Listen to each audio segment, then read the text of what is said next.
नमस्कार, astro insights with Richa में आप सभी का स्वागत है। मित्रों, आज बात होगी देव गुरु बृहस्पति के विषय में। मैंने एक श्रृंखला बना रही हूँ। सबसे पहले इसमें मैंने शनि देव के विषय में बात की थी, जिसमें मैंने बताया था शनि देव की सबसे अच्छी और कुछ खराब स्थितियाँ। इसी तरह मैं हर ग्रह के बारे में बताऊंगी। आज नंबर है देव गुरु बृहस्पति का। देव गुरु बृहस्पति के लिए सबसे अच्छे कौन से स्थान हैं, सबसे खराब कौन से स्थान हैं, कहाँ अच्छे हैं कहाँ नहीं अच्छे हैं, सब पर बात होगी। ये वीडियो हो शुरू उससे पहले आप लोगों के लिए एक सूचना कि मेरा नक्षत्र का एक कोर्स आ रहा है, जिसके रजिस्ट्रेशंस ओपन हैं। सितंबर माह से वो प्रारंभ होगा। तो आप लोग जो लोग भी नक्षत्र के बारे में सीखना चाहते हैं तो स्क्रीन पर दिए नंबर पर संपर्क करें। कोर्स की सारी जानकारी आप ले सकते हैं। मेडिकल एस्ट्रोलॉजी का भी कोर्स नवंबर माह से शुरू हो रहा है। रजिस्ट्रेशन उसके भी ओपन है। तो आप दोनों ही कोर्सेज के विषय में स्क्रीन पर दिए नंबर पर कॉल करके या व्हाट्सएप करके जानकारी प्राप्त कर सकते हैं। कोशिश करें कि व्हाट्सएप करें, क्योंकि स्टाफ बिजी रहता है तो कई बार फ़ोन कॉल्स मिस हो जाती हैं। अब चलिए शुरू करते हैं अपना वीडियो आज का। देव गुरु बृहस्पति की सबसे अच्छे स्थान, मतलब सबसे अच्छी पोजीशंस कौन कौन सी हैं। सबसे पहला ये कि देव गुरु बृहस्पति लग्न में दिशा बल प्राप्त करते हैं। जो ग्रह जहां पर दिशा बल प्राप्त करेगा या उच्च का होगा, वो स्थान तो उसके लिए अच्छा हो ही गया ना। तो लग्न में सबसे पहला स्थान है कि देव गुरु बृहस्पति अगर लग्न में है तो ये आपके चार्ट की एक ब्लेसिंग है। लोग कहते हैं कि अगर लग्न में बृहस्पति हो, लोग ने हमारे शास्त्र कहते हैं या हमारे ज्योतिषी कहते हैं, अगर आपकी लग्न में बृहस्पति हो तो आपकी कुंडली के 1.25 लाख दोषों का नाश हो जाता है। यहाँ पर मैं एक बात करेक्ट करूँगी कि 1.25 लाख दोष पहले होंगे ना, और फिर उनका नाश होगा। हमेशा बिटवीन द लाइंस भी पढ़िए। ज्योतिष में बहुत कुछ रिसर्च के लिए छोड़ दिया है हमारे ऋषियों ने।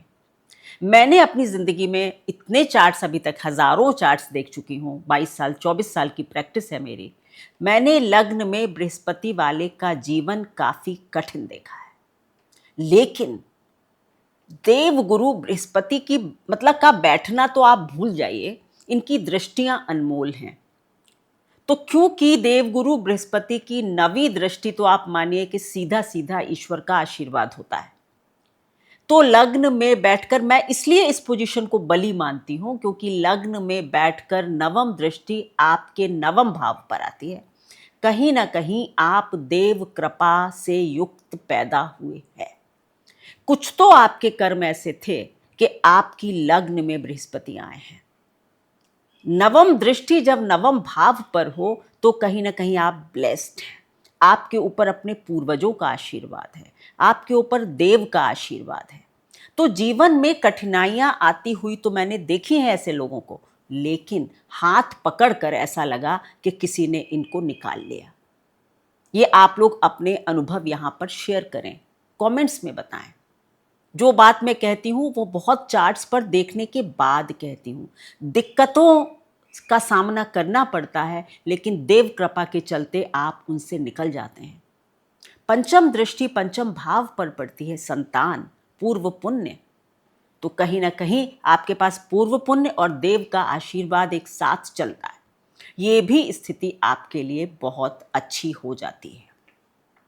दूसरी बेस्ट पोजीशन बृहस्पति के लिए, देखिए ये ना पूर्ण सत्व का ग्रह है।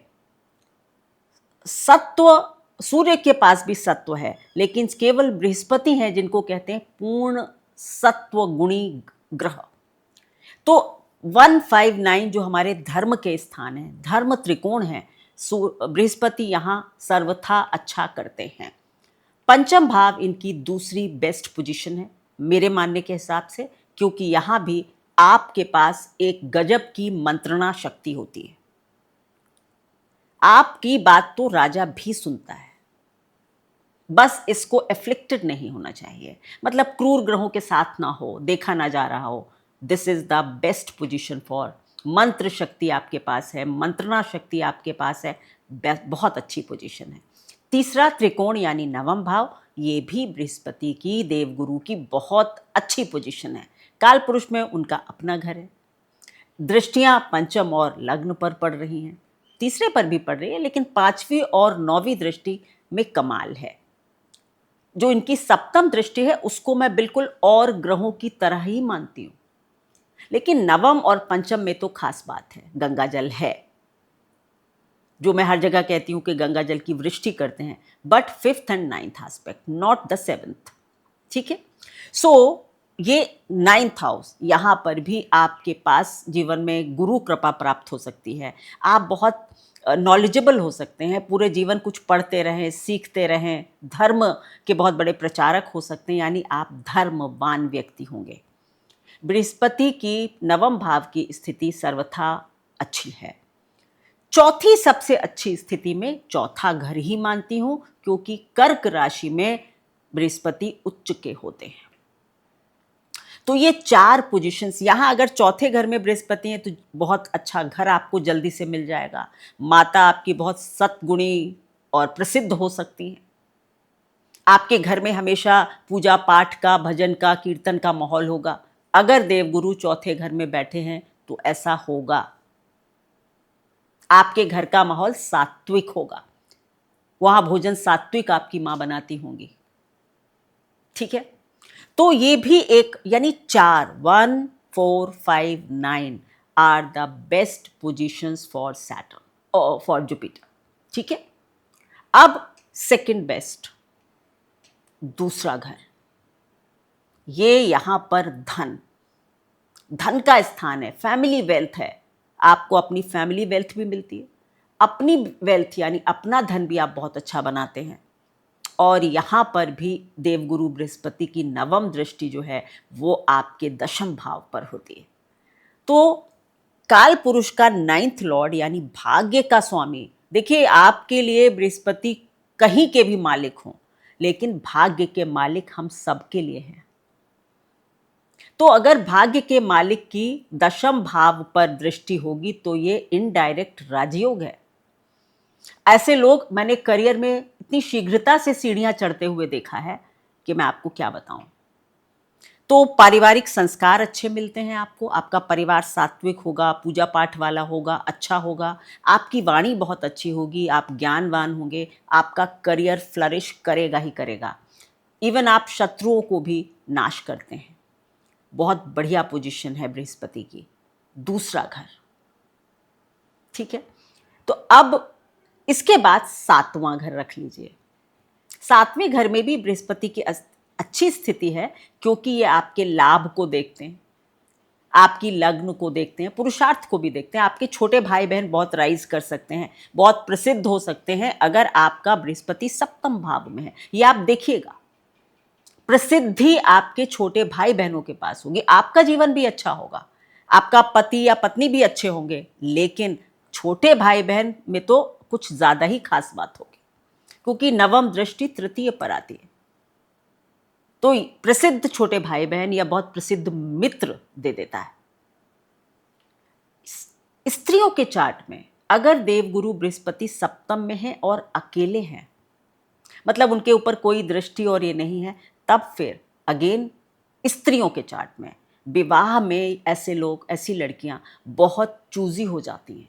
मतलब इनको ना आज के समय में बहुत सतयुगी पति की चाह होती है, और इनका मतलब एक फिक्स माइंडसेट होता है कि झूठ नहीं बोलता हो, ऐसा नहीं करता हो, वैसा। तो ऐसे लोग, शादी में थोड़ी दिक्कत होती है, या तो होने में ही दिक्कत होगी, या फिर आप शादी के बाद भी अपनी अपेक्षाएं, आकांक्षाएं पति से अधिक रखेंगी तो थोड़ा सा प्रॉब्लम हो सकती है, बट अदरवाइज ठीक है। अब बात होगी तीसरी पोजीशन, अच्छी दूसरी हो गई, 7वीं हो गई, 11वीं। 11वें भाव के बृहस्पति भी अच्छे हैं। वैसे अगर मैं कहूं तो मैं 11वें भाव में क्रूर ग्रहों को अधिक अच्छा मानती हूं, लेकिन फिर भी यहां पर आपका, इनकी जो नवम दृष्टि है वो आपके सप्तम भाव पर होती है। मैं नवम दृष्टि से ही पोजीशन को आंक रही हूं, क्योंकि 9th aspect is the best aspect of Jupiter. So 11वें घर में है तो वो क्या कर रहे हैं कि वो आपके सप्तम भाव पर नवम दृष्टि डाल रहे हैं।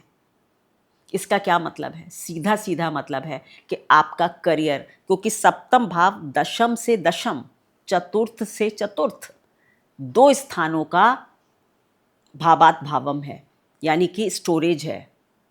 तो ये दोनों ही भाव, आपका पति अच्छा होगा, आपका करियर का, पति या पत्नी, स्पाउस, करियर का प्रोग्रेशन अच्छा होगा और आप एक से अधिक प्रॉपर्टीज भी बना सकते हैं। ये भी स्थिति बहुत अच्छी है।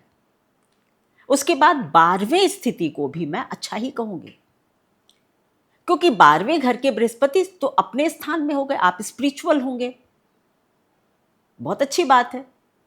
आप किसी कल्ट से जुड़ सकते हैं, आप किसी धर्म का मार्ग ज्वाइन कर सकते हैं, आध्यात्मिक हो सकते हैं। तो ये स्थिति भी बृहस्पति देव की अच्छी है। आप लोगों को केवल एक काम करना चाहिए कि अगर किसी का भी बृहस्पति 12वें घर में है तो कभी भी कोई शॉर्टकट आप लोग ना लें। आपके लिए गलत काम करना बहुत भारी पड़ जाएगा। पेपर वर्क नहीं गलत करना है, लॉ कभी अपने हाथ में नहीं लेना है, ये याद रखिए। बाकी ये स्थिति अच्छी है। अब बात होगी अच्छा अष्टम भाव की स्थिति। देवगुरु बृहस्पति के लिए अष्टम भाव भी बहुत अच्छा तो नहीं माना जाता, क्योंकि ये ऑब्स्ट्रक्शंस का हाउस है, ट्रांसफॉर्मेशंस का हाउस है। पर मैं मानती हूँ कि गुरु तो अगर 8वें घर में भी जाएगा तो वहाँ से भी कुछ ज्ञान निकाल के आपको दे देगा। अष्टम भाव के बृहस्पति वाले लोग अक्सर ये फील करेंगे कि उनके आसपास उनके पूर्वज हैं, यानी they feel the presence of their पूर्वज। और ये भी आप कह सकते हैं कि कहीं ना कहीं कुछ पूर्वजों का आशीर्वाद भी आपके ऊपर हो सकता है। आपके पास घर, क्योंकि चौथा भाव नवम दृष्टि पा रहा है, आपकी माता अच्छी होंगी, आपका घर अच्छा होगा, आपके पास एसेट्स अच्छे होंगे, इनहेरिटेंस में भी आपको एसेट्स की प्राप्ति हो जाएगी। तो ये स्थिति भी बुरी नहीं है। अब लास्ट जो बचता है भाव वो है तीसरा और छठा। तीसरे घर को कहते हैं कि देवगुरु के लिए ये मृत्यु कारक स्थान है, मरण कारक स्थान है, क्योंकि ये बुध की राशि है काल पुरुष में, है ना। यहाँ पर क्या है कि छोटी छोटी बातें, पेटी इश्यूज, कम्युनिकेशन, पुरुषार्थ, पर तो पुरुषार्थ यानी गुरु को पुरुषार्थ करना बहुत पसंद नहीं है। आपको तो प्रवचन देने की आदत है, ऐसे लोग सबको बहुत सलाहें देते हैं। बृहस्पति तृतीय में होगा, अब आपको कष्ट ही ये होता है कि आपकी सलाह लोग सुन नहीं रहे, या आपकी सलाह ज्यादा देने की आदत से आप नुकसान उठा जाते हैं। Third house Jupiter, mind it, आप लोग कभी बिना पूछे सलाहें ना दें। आप अपने सीनियर्स को, अपने से बड़े लोगों को पिस ऑफ कर देते हैं अपनी सलाहों से, और फिर जब आपकी कोई सुनता नहीं है तो आप कहते हैं कि यहां मेरे होने का क्या फायदा। You feel isolated, rejected. इसलिए देवगुरु का ये स्थान मरण कारक स्थान है, उनको यहां रहना पसंद नहीं है। नवम भाव उनका अपना भाव है, उससे 7वां घर मरण कारक है ना। तो इसलिए ये कहा जाता है। छठे भाव को भी कहा जाता है कि भाई देवगुरु जहां बैठते हैं उन चीजों को फैला देते हैं, विस्तार दे देते हैं, तो रोग ऋण रिपु को फैला देंगे। होता भी है। जवाहरलाल नेहरू की कुंडली इस बात की गवाह है कि अब अगर शत्रु दिए थे तो बहुत बड़े दिए थे ना, अंग्रेज, कारागार भी जाना पड़ा, सब कुछ हुआ ना। तो छठे घर के बृहस्पति थोड़ा सा मतलब तीसरे भाव के और छठे भाव के, तो ये थोड़ी सी इन चीज़ों को, थोड़ी नेगेटिविटी को बढ़ाने का काम कर सकते हैं। लेकिन एक अच्छी बात होती है कि यही बृहस्पति आपकी पंचम दृष्टि से दशम भाव को देखता है, तो जवाहरलाल नेहरू को प्रधानमंत्री बना दिया था। करियर में अप्रतिम ग्रोथ दे सकता है। तो ये दो स्थितियां 3 और 6 बहुत अच्छी नहीं मानते, लेकिन दृष्टियां जहां जहां पड़ती हैं वहां तो अमृत वृष्टि हो ही जाएगी। तो ये थी बृहस्पति की सारी व्याख्या।